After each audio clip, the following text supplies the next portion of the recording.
estar aprendiendo cosas sin tener una base que les haga razonar un poquito mejor a la hora de tratar de comprender una enfermedad. ¿Sí? Entonces hay que partir de lo más básico para tener mejor congruencia dentro de lo que es las funciones y las disfunciones del organismo. Si me van a grabar, tengan, insisto, tengan cuidado con que sea nomás para ustedes. O graben en voz, para que puedan regañar con gusto, porque algo así unos buenos.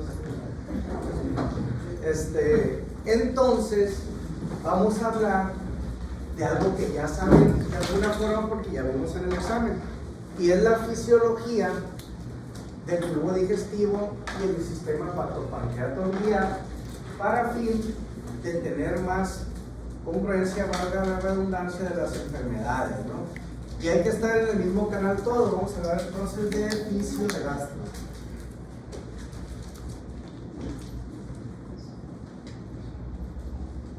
Antes de desarrollar los temas y para tener un poquito más de adentramiento de estas circunstancias, vamos a ir definiendo. Fisio de gastro, pues hay que hablar más o menos de las funciones que existen, ¿no? Vamos a hablar de las funciones. Y de las funciones del tubo digestivo,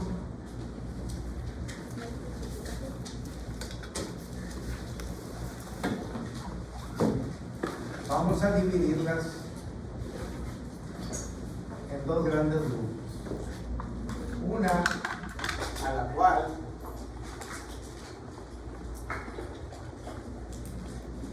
la cual vamos a iniciar y se llama motilidad. ¿Qué es la motilidad? Movimiento, ¿no? Y en este caso es de ¿qué? Pues del tubo digestivo. Partiendo de eso, la motilidad del tubo digestivo inicia, bueno, y el tubo digestivo pues tiene las funciones de ingestión, o sea, llevar a la boca el alimento, deglución, para que pase el estómago, digestión, que es el paso de una macro a una micromolécula, absorción, que es prácticamente la unidad funcional de lo que hace el enterocito, que es recabar los nutrientes esenciales y a veces sobre recabarlos para que tengas tus funciones. Y por último, excreción. Entonces, partiendo de eso, es muy importante pues que se te mueva la tripa, tener motilidad. Para tener motilidad, nosotros tenemos algo llamado sistema nervioso autónomo. ¿Se acuerdan de las partes del tubo digestivo?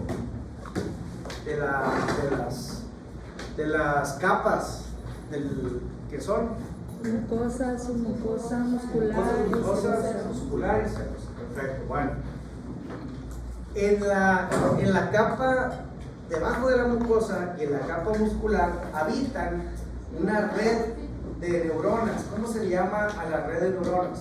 Plexos. Eso. Entonces el sistema nervioso autónomo tiene una rama simpática, una rama parasimpática.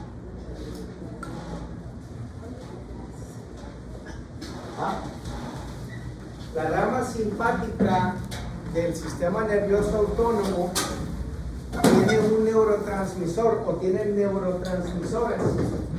¿Sale?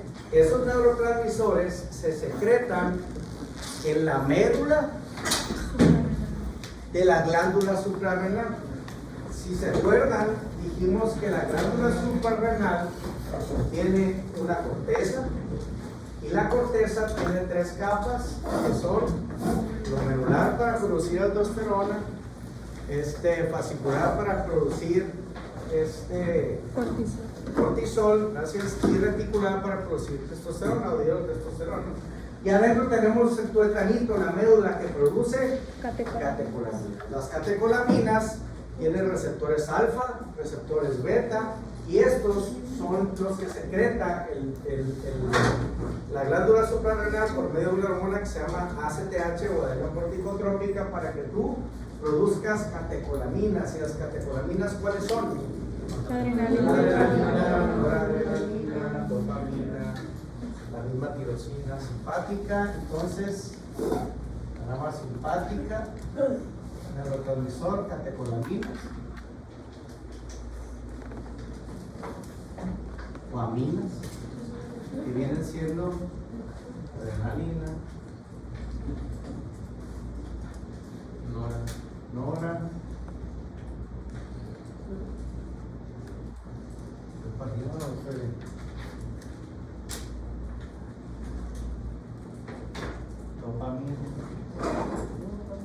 etcétera, ¿no? En sus receptores, pues más comúnmente alfa y beta.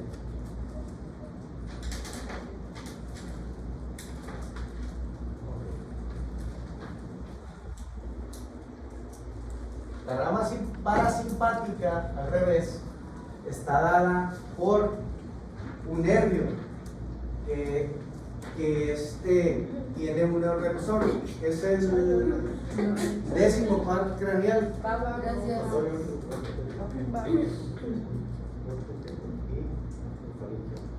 Es el 10º par craneal o nervio vago.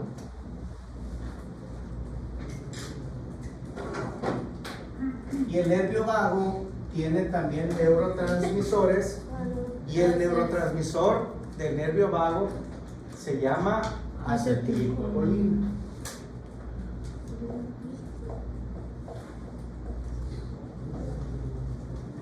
La acetilcolina pues se va a los receptores muscarínicos o los receptores M.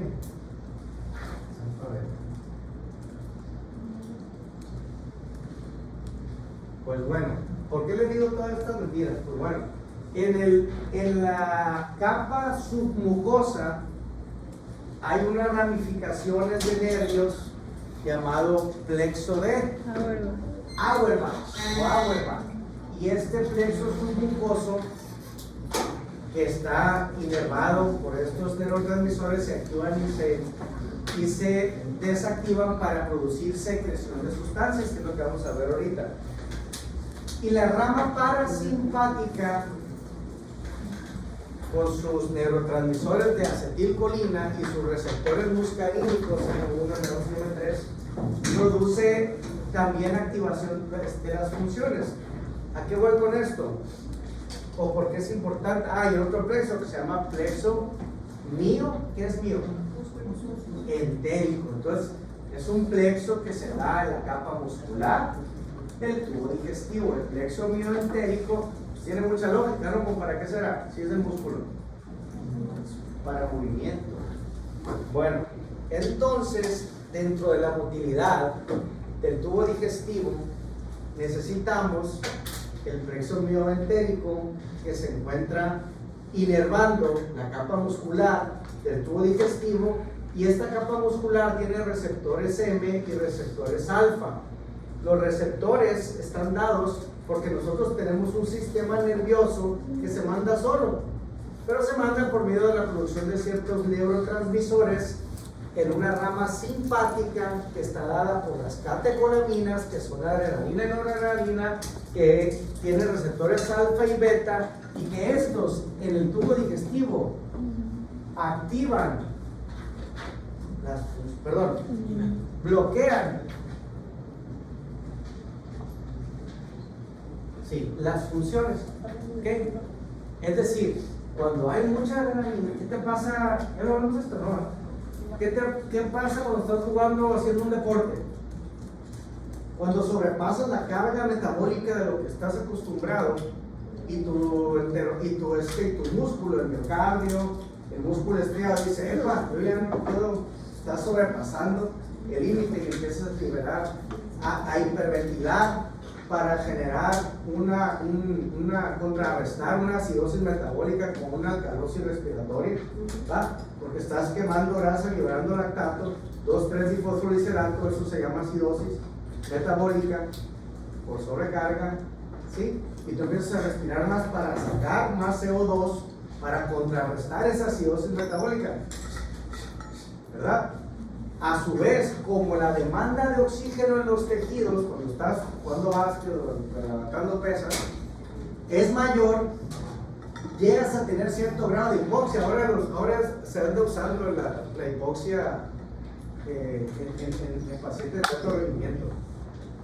Les ponen una mascarilla, hacen deporte y hacen hipoxemia haciendo ejercicio y estimulan a la célula que libera ciertas hormonas. Bueno, cuando pasa eso, el tubo digestivo se sacrifica para mandar la circulación a donde debe ir: pulmón, corazón, cerebro. Y como fue la liberación de catecolaminas la que hizo que aumente la frecuencia cardíaca, que haya broncodilatación, pero tienes más catecolaminas, o sea, más adrenalina, noradrenalina, ¿qué le va a pasar al tubo digestivo? Va a suspender su Va a bloquear, exacto. Entonces, ¿cómo se traduciría clínicamente? Inhibe. ¿Cómo se? Sí, pues que tú estás haciendo mucho ejercicio gastrointestinalmente hablando, ¿qué pasa? Estreñimiento, no vas al baño, no hay movilidad. Pero en agudo, pues, estreñimiento sí, le dicen, estás corriendo y dicen, me entró un aire, dicen, no es que te haya entrado un aire, es que liberaste cierta cantidad de catecolaminas que generó un cierto hilio. Y eso duele porque es un espasmo muscular del tubo digestivo. ¿No les ha pasado? ¿Usted cuando algún deporte? Dolor de caballo. Es un aire, dolor de caballo, eso. Es un espasmo muscular por bloqueo por catecolaminas.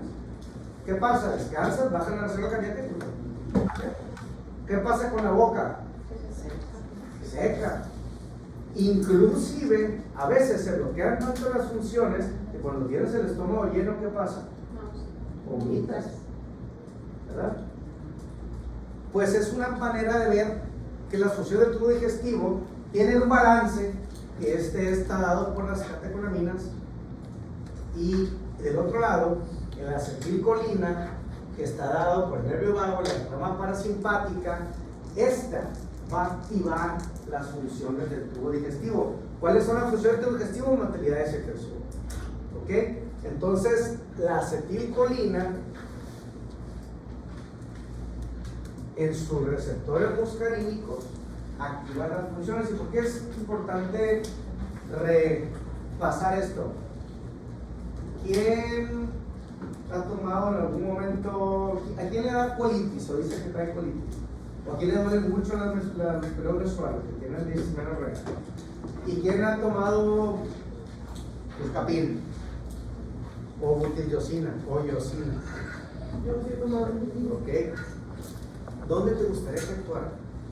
Si lo que tú quieres es inhibir el espasmo que genera.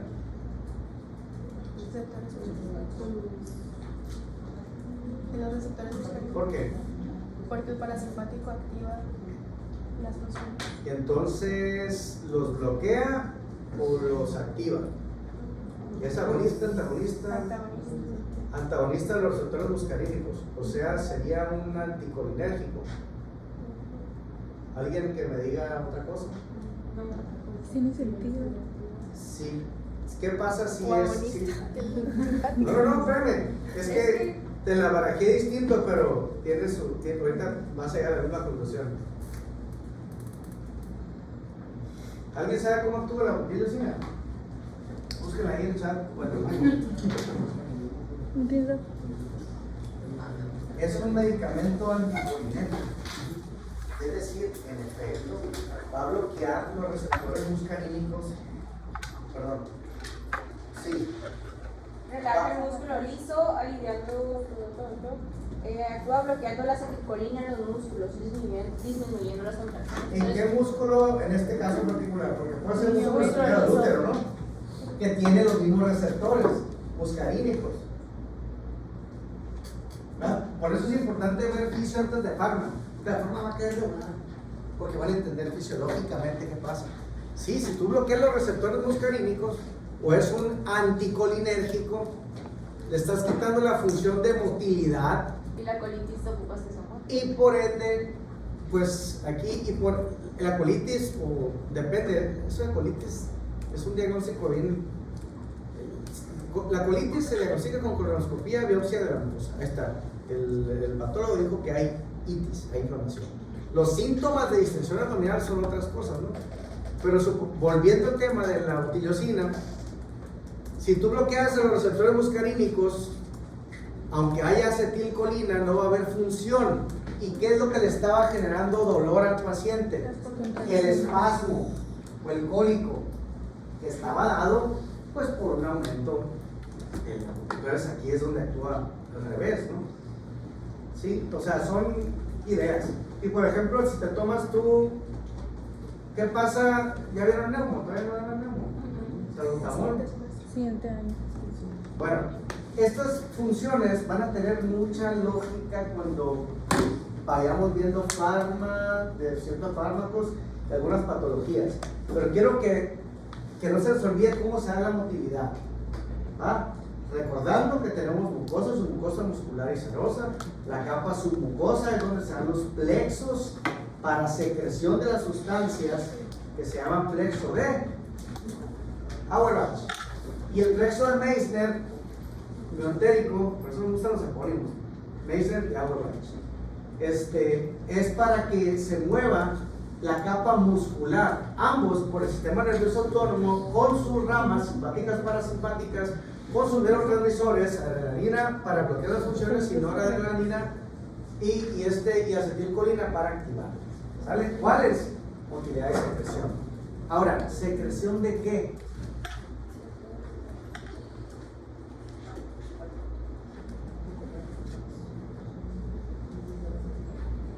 La secreción la subdividimos, ok.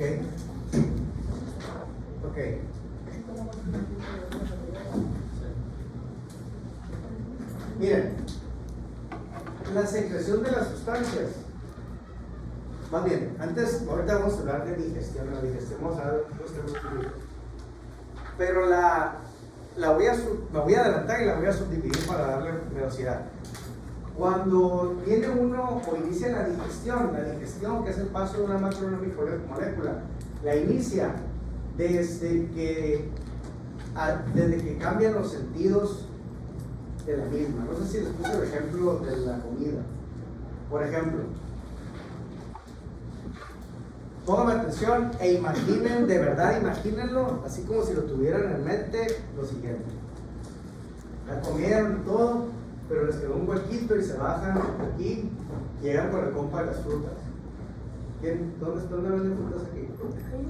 Bueno, y les quedan buenas. Pues a ese compa de las frutas le pides pepino y jícama. Visualiza el pepino y la jícama en el vaso, ¿no? Y el pepino y la jícama le pones un chorro de sal arriba, le pones chile, chile en polvo, chamoy, y le echas un friego de limones y lo revuelves. Y ya lo tienes aquí. ¿Alguien de ustedes hasta ahorita ha salivado? ¿O siente que salivó? Bueno, fíjense. Esa fase se llama fase cefálica de la digestión. Y lo único que dice es estimular el hipotálamo para que por medio de sus sentidos, en este caso meramente auditivo, produjeran acetilcolina. ¿Sale? Todos los que estamos babeando produjimos ahorita acetilcolina en este momento. Por eso se está dando esta secreción y esa motilidad. ¿Qué pasa cuando estás con el novio y no llegas a cenar y demás? Vas en el carro porque tienes mucha hambre y se te mueven las tripas, ¿no? ¿Por qué? Porque tienes la fase cefálica, porque estás pensando en lo que vas a cenar y estás o intestinal y se mueve. Se llaman borborismos, el movimiento ese. Bueno, esas fases vamos a dividirlas así. Entonces, la secreción la vamos a subclasificar como si fuera ya directamente la digestión cefálica. ¿Y qué es la fase cefálica? Que por medio de los sentidos, porque puede ser hasta auditivo, les endulcé o les amargué el oído, ¿no? O sea, el amor también entra por el oído, pues para que entiendan. Entonces, Cuando existe una intervención de los sentidos para fines digestivos, puedes iniciar los mecanismos de motilidad y secreción. El olfato es otro, de hecho es la vía más rápida de llegar hasta el hipocampo. Por eso, si la forma más rápida de recordar algo o alguien es oliendo. ¿Sí? Lo visual, tú estás viendo algo, ay, qué rico, y ves salivar, se te mueve el intestino, etc. Bueno, esa es la fase cefálica, y eso es que los sentidos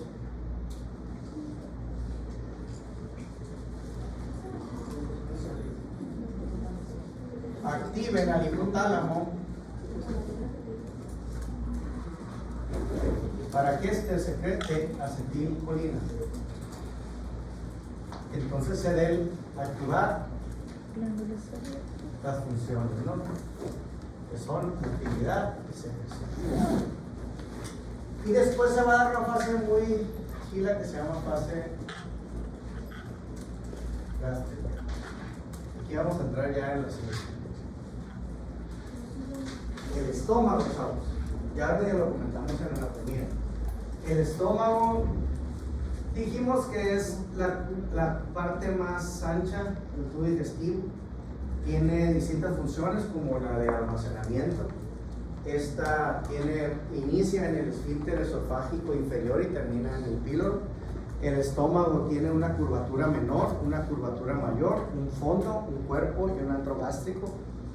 El estómago, a diferencia de todo el tubo digestivo, mantiene y contiene un pH ácido de menos de 3. Y tú dices, bueno, ¿cómo fregados le hace el estómago para no perforarse con un pH tan ácido? ¿Cuánto es el pH normal de un balance de la economía humana? 7.35, 7.45. 7.5 está bien acalótico. No, 7.35 a 7.45. Exacto, 7.35 a 7.45 es un pH balanceado. Y si tienes una alteración del pH, ¿qué pasa contigo? Ácidos o alcalosis. Alcalosis. Y si esto tú lo traspolas a un paciente que tenga una buena acidosis metabólica o respiratoria, existe estado de choque, existe poca migración linfocitaria, existe trastornos del equilibrio ácido-base, existen muchas alteraciones. Entonces, o una alcalosis también, ¿no? ¿Quién nos da ese equilibrio ácido-base? Riñón y pulmones. Eso, voy a regresarlo al estómago, pero nomás es para dar contexto a lo del estómago. El estómago, ese equilibrio ácido-base que se da en un pH de 7.35 a 7.45 está dado por dos órganos. Más rápido y menos largo o menos permanente o menos estable el pulmón. ¿Y cómo lo hace el pulmón? Nosotros tenemos 300 millones de alveolos, ¿no? Tenemos 10 segmentos pulmonares en cada pulmón. Esta unidad funcional alveolar que se da en unos acinos bronquiales, en 23 dicotomías que se dan. Bueno, el alveolo, cuando uno inspira, la caja torácica tiene presiones torácicas negativas, ¿sale? Debe estar menos 5, menos 8. La presión intraabdominal es un poquito mayor, todavía 10 de presión intraabdominal no genera isquemia. En la caja torácica está al revés, está negativa. Y entre más negativa, mejor hematosis. ¿Qué es hematosis? Oxigenación de la Cambio de sangre. los gases. Entonces, cuando uno me cae y que vaya bajando menos 8, menos 7, menos 6, menos 5, menos 4, menos 3, menos 2, de ahí para abajo se da esta hematosis. ¿Y qué es lo que pasa? Que el 21% de los gases que tú estás respirando en este momento se llama oxígeno. Ese oxígeno, cuando tú metes aire, se distiende el alveolo por una capacidad que se llama elastancia, que está dada por una sustancia que se llama factor surfactante, que te da el hemociclo tipo 2, y hace que no te colapses, hace que el oxígeno entre a la membrana capilar de la arteria pulmonar, y por un efecto llamado efecto de Haldane, que es que haya un intercambio entre el bicarbonato y el agua para que se convierta por medio de una hormona que se llama anhidrasa carbónica, una sustancia llamada CO2. ¿Sí? De resumir como 15 horas de like en eso. La anhidrasa carbónica es la que se encarga de descomprimir el agua y el bicarbonato para generar, si tú es HCO3, a ver, vamos a descomprimir, y lo que vas a sacar es H2O más O2. Ahí está. La anhidrasa carbónica, mira, son 3 oxígenos. Está el alveolo, metes presión alveolar. La presión alveolar se da por 760 milímetros de mercurio, que son de la primera atmósfera hasta la boca, más el aire. Y cuando pasa esto, se da esta elastanza que se abre y se da, ¿qué no tiene este rollo? Y se abre y se da este intercambio de CO2 por oxígeno. Perdón, CO2 por oxígeno. Para que pase esto, tú tienes una hormona que se llama anhidrasa carbónica. La anhidrasa carbónica hace que el bicarbonato que anda circulando aquí, por medio de la anhidrasa, quites un oxígeno y lo separes a que se vaya solo y que tú te quedes con bicarbonato y que tú te quedes con agua. ¿Sí me entiendes? Si le quitas un oxígeno y el carbono, te quedas un CO2, te queda el hidrogenión, y el hidrogenión se va por la circulación y tú sacas CO2. Exactamente. Entonces, la anhidrasa carbónica es sumamente importante. Cuando tú no tienes eso, o factor surfactante, los niños tienen una enfermedad mortal que se llama membrana hialina. Y nacen y se mueren porque no tienen con qué respirar. Más comúnmente cuando nacen antes de la semana 24, en la fase canalicular. El CO2 que sacó la anhidrasa carbónica, cuando lo sacas, el CO2 es un ácido. Entonces tú contrarrestas, hiperventilando, la posible acidosis metabólica que tienes sacando CO2. Pero se te agotan los pulmones. Y a lo mejor tienes, ¿qué pasa por ejemplo con el paciente que está en choque hipovolémico por diabetes, por poliuria? El paciente diabético que está acidótico, un estado hiperregular cetósico, una cetocidosis diabética. ¿Cómo respira? ¿Cómo se llama esa respiración? Esa polimnea. No es taquipnea, es polimnea. Usmaul. ¿Y para qué es eso? Contrarrestar la acidosis. Para sacar CO2, porque el paciente tiene un mundo de lactato que está liberado porque la insulina está por los suelos, la glucosa está alta, no hay energía, porque la glucosa está en la sangre y no en las células, y empiezas a quemar grasa para producir energía.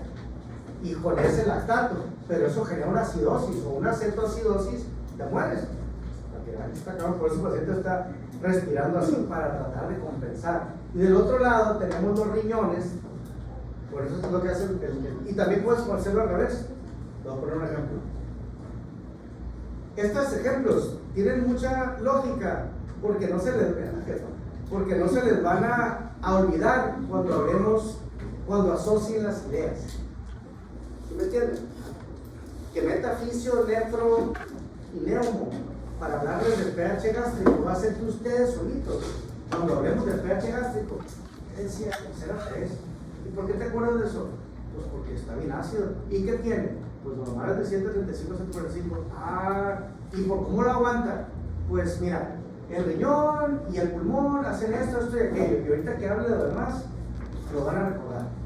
Así pueden almacenar mucha información, ¿sí? Haciendo asociación de ideas. ¿Va? El riñón tiene 1 millón de nefronas y tiene un tubo contorneado distal y colector donde se actúa una hormona que se llama la glándula suprarrenal, que se llama aldosterona. La aldosterona se va al tubo contorneado distal y colector y reabsorbe sodio y agua y elimina hidrógeno y potasio. Si tienes la aldosterona y la produces dependiendo de ciertas alteraciones, hipertensión, hipovolemia, etc. Si tú tienes mucha aldosterona, ¿qué va a pasar? Aumentar la reabsorción de Eliminas mucho ¿qué? Potasio y hidrógeno. Ajá, entonces vas a caer en qué? Alcalosis metabólica. ¿Alcalosis qué? Metabólica. Perfecto. Y hipocalemia. Y si tienes hipoaldosteronismo, ¿qué va a suceder? Pues vas a... Sodio y agua. Edema. Pero solo sodio y agua elimina hidrógeno y potasio. Si tienes... Edema e hipernatremia. Cuando hay hipernatremia porque se diluye. El hidrogenión que eliminaste o que puedes retener, conserva o mantiene el pH. ¿Va?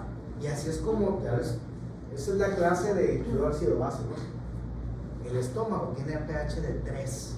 O sea, ¿y por qué tiene pH de 3 el estómago? ¿O cómo le hace para contenerlo?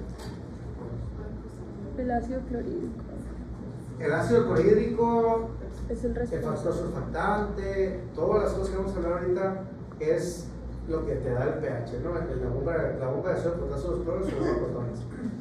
Pero, ¿quién hace que la mucosa no se altere? Las prostaglandinas. ¿Eso lo hablamos? Ya. Hablamos de la inflamación, yo creo, ¿ah? Ya. Ah, bueno. Y hablamos del misoprostol, les dije yo. Sí. Ah, ¿verdad que lo asocian? Que les vuelve la cabeza. Las prostaglandinas nomás funcionan para bien en el estómago y mantienen un pH de 3 para que tú puedas digerir. Ahora sí, ¿y qué vas a, o cómo vas a hacerlo? Con distintas células. Te lo voy a poner aquí. Células G, células principales, células parietales, células mucinosa o mucina, la bomba sodio, potasio, 2 cloros. ¿Qué más? Ah, pues simógenos. ¿Como cuáles?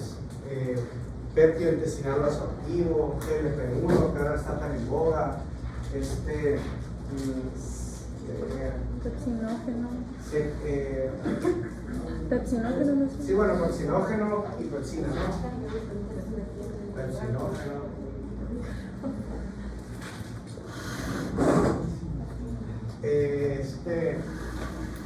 ¿Cómo se llama? Grelina. La grelina es muy importante, nos da capacidad de apetito. Todas estas, pues sí, hacen que produzca uno, por ejemplo, jugo gástrico. Prostaglandinas, ¿no? El jugo gástrico, cuando el factor intrínseco, por acá las zonas principales,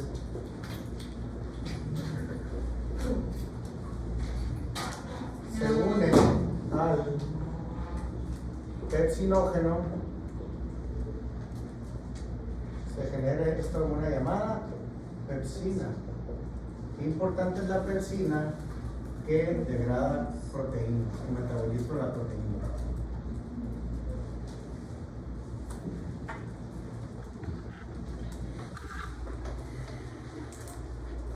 Cuando tú degradas una proteína,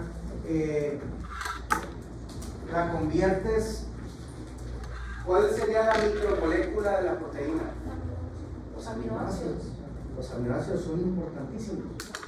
El aminoácido la podemos dividir o subclasificar en dos: esenciales y no esenciales, ¿no? 10 y 10. Esos aminoácidos, como las proteínas, son la fuente nutricional más importante que tenemos en nuestro organismo. Eso de que eres lo que comes, tienes toda la congruencia del mundo. Cuando comes mucho carbohidrato, que es la primera fuente de energía, pero sobrepasas el umbral del mismo, es decir, comes más carbohidrato de que el gasto, pues produces grasa. Cuando comes grasa, pues el 80% de lo que hace es metabolizar, el 20% produce grasa. Pero cuando estás consumiendo de las proteínas, o sea, ya que eso le pasa, no se han dado cuenta cómo los diabéticos son muy gordos y no están todos flacos cuando están descompensados. se consumieron las proteínas o a veces hasta las harinas y caen en sarcopenia.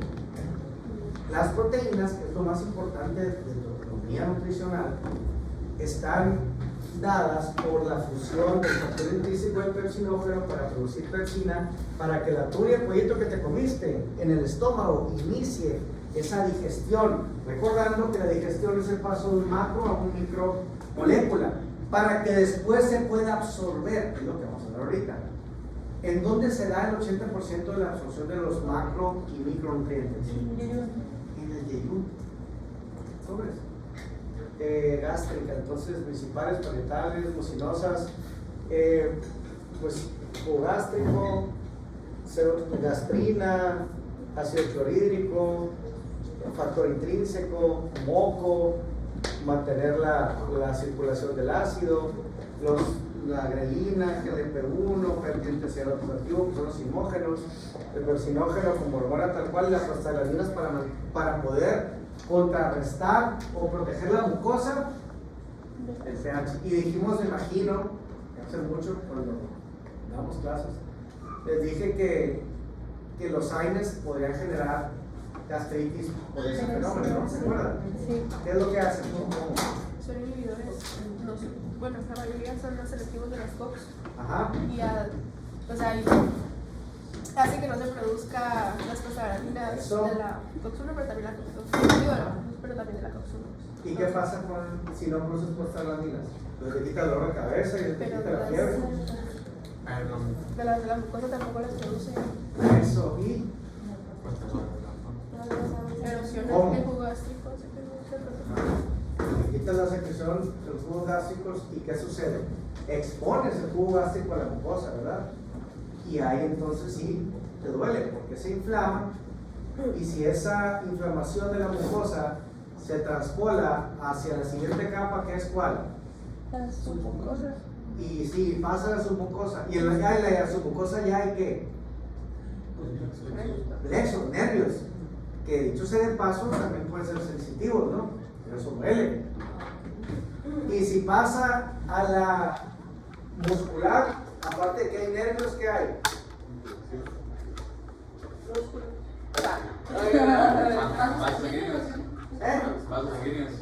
Eso, y si se rompe un vaso, y se cicatriza el vaso, úlcera. Así se hace una úlcera. Muy bien, entonces por eso se inventaron los selectivos de la COX-2, porque la COX-1 es la que produce las prostaglandinas intragástricas, y los COX-2 no. Entonces el valdecoxib, celecoxib, metotrofeno, etcétera, etcétera, no dan gastritis cuando dan cambios en la mucosa. Y vamos a entrar en otra más bonita que se llama fase de secreción intestinal. ¿Cuánto llevamos? Vamos muy bien. 12:42. ¿Cómo van hasta aquí? ¿Hace burrero? No mientan por convivir.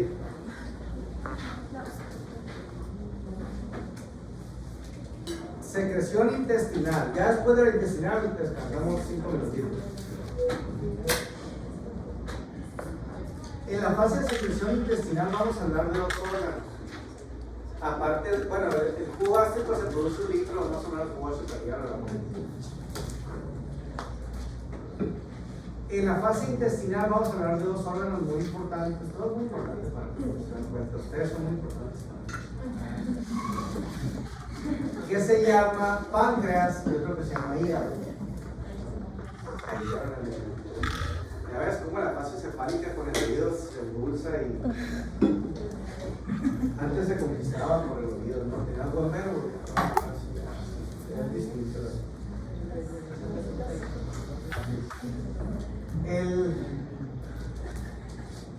El páncreas. Bueno, mejor no. El hígado. Es más antes. Para que les voy a contar una historia bien bonita. Les presento. Les voy a contar una historia muy bonita que después va a tener sentido allá. pero le voy a presentar a esta hermosa nena. Por eso ya le dije, ¿no? Eres verde. No. Se llama glóbulo rojo. No se rían de mi dibujo. Lo voy a poner a ustedes. ¿Vas a ver? El glóbulo rojo. Visualicen este camino, esta historia. Acompáñenme en esta historia. El glóbulo rojo. Tenemos más o menos como 5.8 millones de personas. Y el glóbulo rojo vive en el mato. Bueno, pues ya lo sabrán, pero no importa. El glóbulo rojo es una célula bien bonita que carece de organelos. No tiene aparato de Golgi, no tiene núcleo, ribosoma, no tiene mitocondria. Mide 7.5 micras, prox. Tiene una forma bicóncava, si se dan cuenta. Esa forma bicóncava del eritrocito está dada por dos proteínas llamadas espectrina y anquinina. Esa espectrina y anquinina le dan la función al eritrocito de poder ser maleable. Entonces, cuando el capilar es chiquito, se puede meter entre los capilares y pasar sin tener que romperse, ¿verdad? ¿Qué pasa? Ya vieron hemato, ya son jefes. Si tú naces sin el gen que produce espectrina y anquinina, hemólisis, muy bien. ¿Por qué? Porque el eritrocito se rompe y no puede pasar por los capilares. Perfecto, ¿por qué? Porque no tiene Esa forma. ¿Y qué forma tiene? Esférica. Bicóncava. Esférica. Eso, y eso se le llama esferocitosis hereditaria. En efecto, hace una anemia hemolítica intrínseca por déficit. Bueno, o eritrocitosis, sí, son formas y tamaños, ¿no? Ahí es donde se va, ahí es donde van a ver, cuando vean el frotis, poiquilocitosis, te van a decir, las torres en la forma. Bueno, ese eritrocito, vamos a seguir hablando de que no tiene organelos, como no tiene mitocondria, ¿cómo vive? Glucólisis anaeróbica. Eso, ¿quién dijo eso? Es bien inteligente tú. Y esa glucólisis anaeróbica del eritrocito que carece de organelos, que está dada por quién? Hay una enzima. Por pues hay varias, la ruta de la glucólisis. Pues hay muchas, pero dame la ruta de la glucólisis anaerobia del eritrocito. O Está sea, mediada por una enzima. Pues empieza la exoquinasa, luego está la fosfoquinasa. Se llama glucosa 6-fosfato deshidrogenasa. Si tú no tienes glucosa 6-fosfato deshidrogenasa, pues no tienes la vida media del eritrocito, que es de 80 a 120 días. Si se muere antes, eso es una hemólisis por déficit enzimático.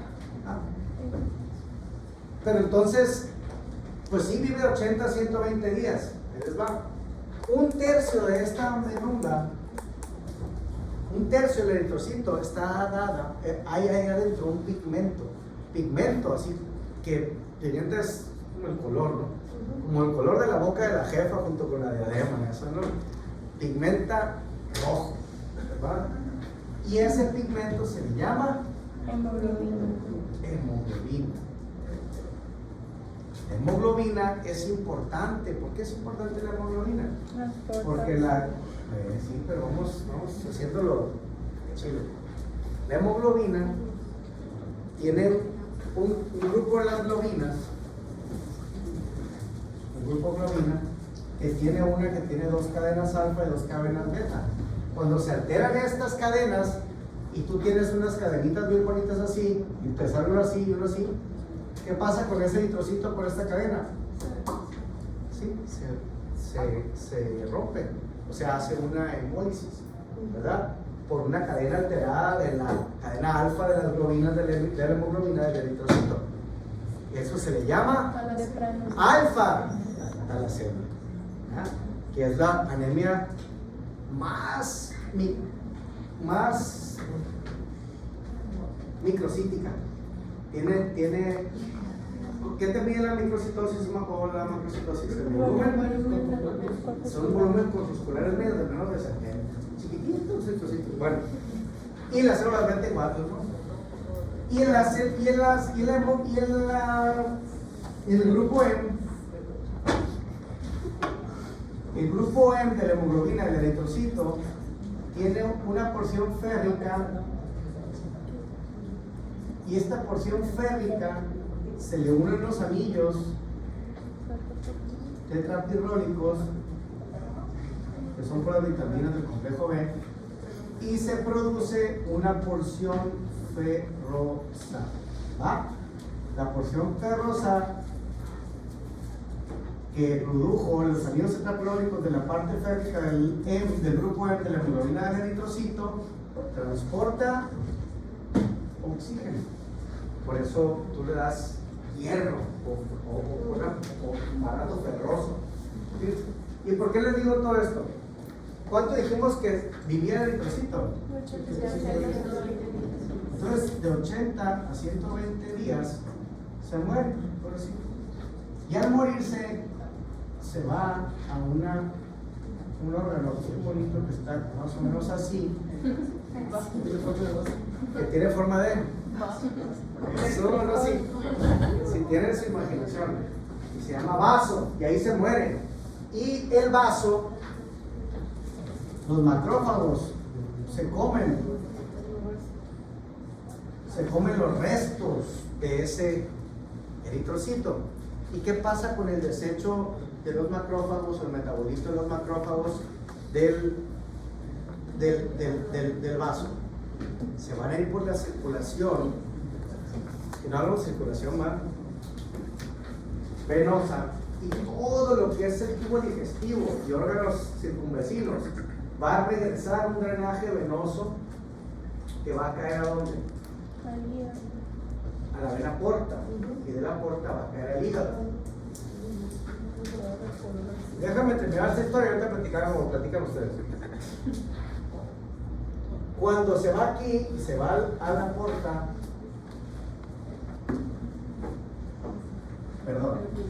cuando salen los macrófagos ya no se llama hemoglobina, se llama biliverdina. ¿Sale?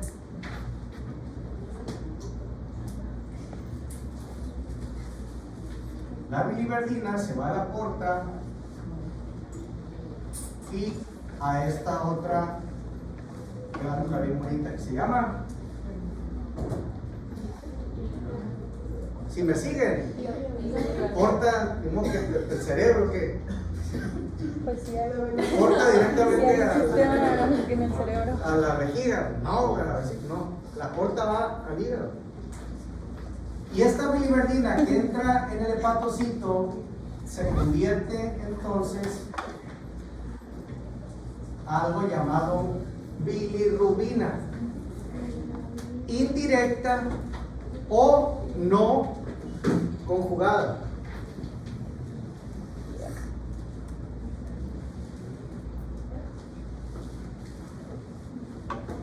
La biliverdina entró al hepatocito y se convierte en bilirrubina no conjugada o indirecta. En el hepatocito, pongan atención, chavos. Se vaya el rollo si me enojo. El hepatocito produce una enzima muy importante que se llama glucuronil transferasa. La glucuronil transferasa agarra esta bilirrubina no conjugada o indirecta y la transforma a algo llamado bilirrubina Conjugada. directa o conjugada.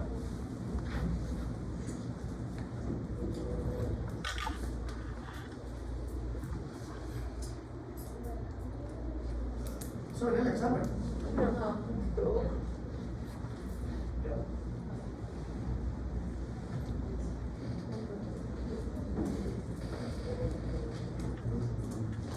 Esta bilirrubina directa conjugada tiene de dos.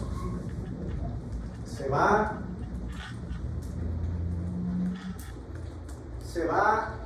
y se fue. Se va a la circulación, ¿sí?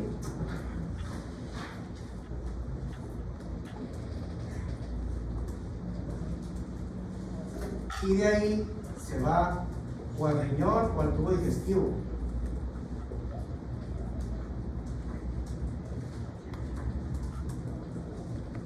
Cuando se va al tubo digestivo, se le agarra una enzima que se llama coprobilina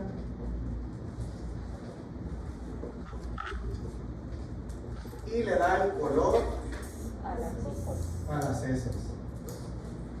Cuando se va a la circulación, se va al riñón y hay una enzima que se llama urobilinógeno que produce urobilina y que le da el color a la orina. Qué cosa tan bella estamos teniendo. Fíjense. Esta bilirrubina directa o conjugada es la bilis que sale del hepatocito al conducto hepático derecho, conducto hepático izquierdo, vesícula, colédoco y duodeno, es decir, al tubo digestivo y que le da ese color a las heces. Dicho sea de paso, ahorita que hablemos de digestión, la bilis emulsifica las grasas. Primero necesito que hablemos de secreción para después hablar de digestión. Si esta se absorbe, se va al riñón, el urobilinógeno produce urobilina y le da el color a la orina. ¿Por qué les explico esto así como niños mensos? ¿Qué pasa cuando tú tienes, suponiendo, tienes un síndrome ictérico? ¿Qué es síndrome ictérico? Coloración. ¿Qué es hepatitis? Es un... Ok. ¿Qué es la hepatitis? Es inflamación del hígado. Perfecto. La inflamación del hígado, ¿la causa más común? Virus. Ah. Segunda más común, paracetamol. Listo. ¿Y por qué se ponen ictéricos? Porque el hígado se... Tienes ahí todas las herramientas. No, eso no me gusta. No, pues es que lo que yo quiero, no hay respuestas malas. Lo que yo quiero es que analicen con conciencia y que se metan aquí a esto, pues. Porque quizá el hígado pierde la capacidad de conjugar a la bilirrubina y se queda como bilirrubina indirecta, no se puede excretar. Sí, ¿y cómo perdió la capacidad el hepatocito por el virus? ¿Qué es lo que qué está haciendo mal? La enzima se... Exacto. El umbral de inflamación alcanzó al hepatocito para no producir glucuroniltransferasa, ¿verdad? Entonces la conjugación de la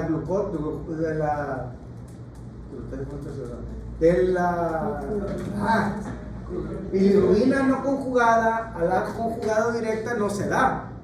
Entonces aumenta ¿qué? La bilirrubina indirecta. La bilirrubina indirecta en tus PFHs. Hiperbilirrubina, especies de la directa. Arriba de 3, especies de directa. ¿Y qué pasa con toda esa bilirrubina indirecta? ¿A dónde se va a ir? Pues de la sangre. Se va a la sangre primero. Y si se va a la sangre, va a quedar aquí. ¿Verdad? Y entonces, ¿qué va a pasar? ¿Cómo vas a orinar? Y Te por lo eso las juro. que salen son blancas. Bueno, supuestamente. Ajá. Sí, está bien. Primero que nada, vas a hacer coluria. ¿Se entiende por qué, verdad? Porque es demasiada bilirrubina indirecta. Y es demasiada absorción de bilirrubina indirecta o no conjugada a la circulación, que va a hacer mayor producción de urobilinógeno, urobilina, y vas a tener una orina mucho más concentrada, colúrica. Está tan inflamado el hepatocito que la bilirrubina directa, que no estás conjugando, pues como les dije, no hay bilirrubina directa, o sea, no hay bilis, y esa bilis no pasa al tubo digestivo. ¿Y qué pasa cuando la bilis no pasa al tubo digestivo? No hay coprobilina, y si no hay coprobilina no hay ¿qué? Y eso se le llama Acolia. ¿se entendió? Y si en vez de hepatitis tenía una piedra en el colédoco, Aumenta la directa. ¿qué Pues no pasa la bilis al Mira, tubo ok. digestivo. No pasa la bilis, tienes se llama síndrome ictérico obstructivo. Perfecto, está amarillo, está como piolín. Y no pasa la bilis y después. Tengo entendido que va a haber un aumento de la bilirrubina a expensas de la directa porque sí se está llevando a cabo el proceso de Perfecto. conjugación. El hepatocito no tiene lío. Hay glucuroniltransferasa. Hay aumento de bilirrubina a expensas de la directa, que lo vas a ver en tus PFHs. Los voy a hacer unos perros para los PFH. Ustedes van a ver los PFH y van a diagnosticar al paciente sin ver. Que lo firmo. Y se porta bien porque no ni me pegan. Exacto, en las bilirrubinas directas va a estar elevada. ¿Por qué? Porque la glucosa transferasa se está secretando porque hay buen hepatocito, pero no pasa la bilis porque está tapado por una piedra. Y el paciente está etérico a expensas de la directa y va a estar con acolia. ¿O no? Sí. ¿Sí? ¿Y va a estar colórico? Sí. Pues también. ¿Ya? ¿Se entiende más o menos? ¿Le quieren echar más ciencia? ¿Quién era la buena en hematología ahorita que me dice que no tiene la verdad? A ver, anemias hemolíticas. Autoinmune, fácil, CUMS. Bueno, no, una más chida todavía. A ver, talasemias, alfa. Las anemias hemolíticas se dividen en intrínseca, extrínseca, enzimáticas, intrínsecas, extrínsecas. Es que dentro de las intrínsecas están las enzimáticas. Ajá. Glucosa, por ejemplo, glucosa fructosa de hidrogenasa, ¿no? Y microangiopáticas también. ¿Qué es la microangiopática? Es cuando El vaso está tan pequeño que el eritrocito toca y se muere. ¿Y qué te da al frotis? ¿Qué es histocitos? O células en casco, ¿sí?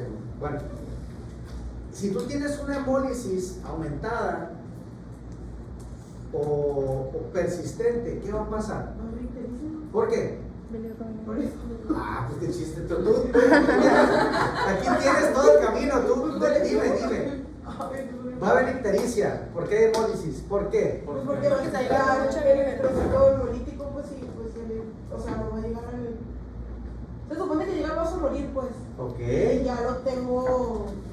Se muere antes de Ajá, llegar al vaso. Se muere antes, entonces se mueren más, ¿verdad? Ajá. Entonces ¿qué? Va a haber mucha biliverdina. ¿Y va a haber qué? Pues. Mucha bilirrubina directa. ¿Y va a haber qué? ¿Mucha qué? Mucha producción de bilis, Sí, pues. ¿verdad? Porque en vez de que sea cada 180, 120, pero le estoy mandando biliverdina a cada semana, ¿verdad? Te pones ictérico. ¿Sí me entiendes? O sea, no todo es bilirrubina, no toda ictericia es obstructiva o intrahepática. Puede ser por hemólisis, inclusive hasta por glucemia. ¿Va? Bueno, dicho todo esto, ¿sí se entendió, verdad? Sí. Podemos hablar de la bilis. La bilis, ahora sí, bueno, vamos a descansar 7, 8 minutos. Porque después se ponen muy. No les da. no, entonces